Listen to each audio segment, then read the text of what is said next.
Hey ho gengs, kuntilanak, pocong, genderuwo, dan kerabat-kerabatnya kayaknya bakal insecure deh sama hewan-hewan yang bakal kita bahas kali ini. Gimana enggak gengs? Bagi sebagian orang, hewan-hewan ini terlihat dan kerasa jauh lebih nyeremin daripada hantu-hantu itu.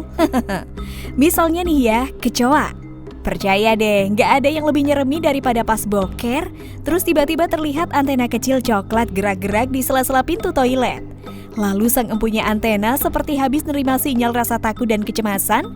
Dia dan langkah-langkah kecilnya berlari ngampirin kita yang lagi nongkrong dengan cemas di atas WC. Waduh, horor nggak tuh? Didiam minta deket, disiram pakai air, entar terbang. Sementara kita tahu kecoa kalau udah terbang itu damage-nya nggak karu-karuan, gengs. Tapi tahu nggak sih, gengs? Kalau hewan-hewan yang selama ini kita anggap sebagai hewan pengganggu, menjijikkan dan bikin geli, ternyata megang peranan cukup penting loh dalam ekosistem kita. Apa aja ya? Kuilah kita bahas. 1. Nyamuk. Hewan yang satu ini, gengs, bisa dibilang hampir nggak ada yang suka sama mereka. Waduh, kesian banget ya. Bahkan beberapa waktu lalu, perusahaan induk Google yakni Alphabet melalui anak perusahaannya bernama Verily menyusun rencana buat ngelenyapin nyamuk dari muka bumi karena dianggap sebagai salah satu hewan yang paling mematikan di dunia. Waduh. Namun meski dianggap sebagai musuh manusia, serangga kecil ini ternyata juga memiliki beberapa manfaat loh, seperti sebagai agen penyerbuk yang ngebantu proses penyerbukan tanaman. Lalu, larva nyamuk berperan sebagai pengurai limbah alam seperti alga, parasit, jamur, dan mikroorganisme lainnya yang merupakan makanan mereka. Selain itu, kotoran mereka juga berfungsi sebagai kompos tanaman. Dan air liur nyamuk juga ternyata berpotensi buat ngobatin penyakit pembunuh manusia nomor 1 di dunia loh, yaitu penyakit kardiovaskular. Namun, hal ini masih dalam tahap penelitian lebih lanjut ya, gengs. Oke, itu tadi beberapa manfaat nyamuk. Sekarang yuk kita berandai-andai, gimana kalau seandainya nyamuk beneran punah ya? Apa yang bakal terjadi, gengs? Tentunya bakal timbul luka dalam ekosistem. Karena nyamuk juga adalah bagian dari rantai makanan, gengs. Tapi menurut para ilmuwan, bekas luka ekologis ini bakal sembuh dengan cepat kok. Karena ceruk itu bakal dipenuhi oleh organisme lain. Joe Conlon, seorang entomolog dari American Mosquito Control Association di Jacksonville, Florida bilang, nyamuk tidak menempati ceruk yang tak tergantikan di lingkungan. Jika kita basmi mereka besok, ekosistem di mana mereka aktif akan tersendat sementara dan kemudian kembali melanjutkan kehidupan. Sesuatu yang lebih baik atau lebih buruk akan mengambil alih. Widih, ngeri juga ya, gengs. Iya, kalau yang gantiin itu organisme yang lebih baik. Lah, kalau yang lebih buruk gimana coba? 2. Lalat. Hewan kecil yang satu ini seneng banget main di tempat-tempat kotor, gengs. Kayak di tempat sampah atau di kandang hewan. Pokoknya semakin busuk tempatnya, semakin giranglah mereka. Hadeh, apa nggak dimarahin emaknya ya?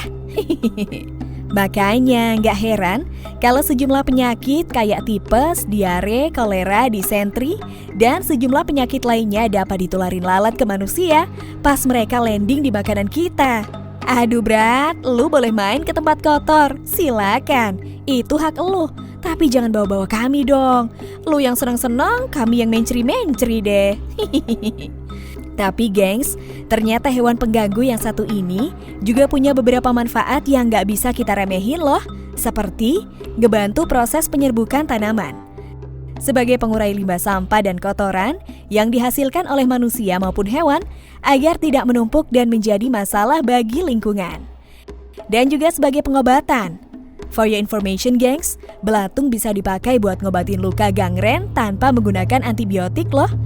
Lalu larva lalat domba juga dapat digunakan buat ngobatin ulkus diabetes, luka bering, dan luka lainnya dengan ngolesin tuh larva ke area yang terinfeksi, gengs. Tapi tetap ya, gengs, metode pengobatan ini harus di bawah pengawasan tenaga ahli. Widih, boleh juga lulat. 3. Semut. Semut adalah serangga yang bisa ditemuin hampir pada setiap jenis ekosistem. Habitatnya pun bervariasi, Mulai dari padang pasir, savana, hutan hujan tropis, kawasan permukiman manusia, sampai snack box yang lupa dimasukin kulkas. Ah, sialan lumut. Itu kan bakal buat Mimin ngemil entar sore. Serangga kecil pengganggu dan suka main keroyokan ini juga punya beberapa manfaat dan peran yang cukup penting loh gengs. Selain ngebantu proses penyerbukan tanaman seperti kebanyakan serangga yang lain, semut juga memegang peranan penting dalam menjaga ekosistem lokal mereka tetap sehat. Menurut Journal of Animal Ecology, semut bertugas buat ngedistribusiin kembali nutrisi di hutan hujan tropis. Lebih dari setengah redistribusi nutrisi di hutan hujan tropis dilakukan oleh semut loh. Wow! Para ilmuwan Iowa State University juga menyatakan, semut-semut ini membalik dan mengangin-anginkan tanah saat mereka menggali terowongan. Sehingga air, oksigen, dan mineral bisa mencapai akar tanaman dengan lebih baik. Selain itu, semut juga ngebantu nyuburin tanah dengan nutrisi dari serangga, binatang, dan tanaman mati. Waduh, makasih lo ya Mut. Tapi tetep, Mimin gak bakalan lupa sama snack box yang udah lu jarah. 4. Tikus. Hewan yang satu ini adalah definisi dari pemakan segala yang sebenarnya. Gak hanya ikan asin, biji-bijian, sayur, dan buah aja. Tapi kabel, sabun, dan jok motor juga habis mereka lalap. Waduh, lu rakus banget sih, Kus. Selain rakus, mereka juga menjadi agen penularan beberapa penyakit pada manusia.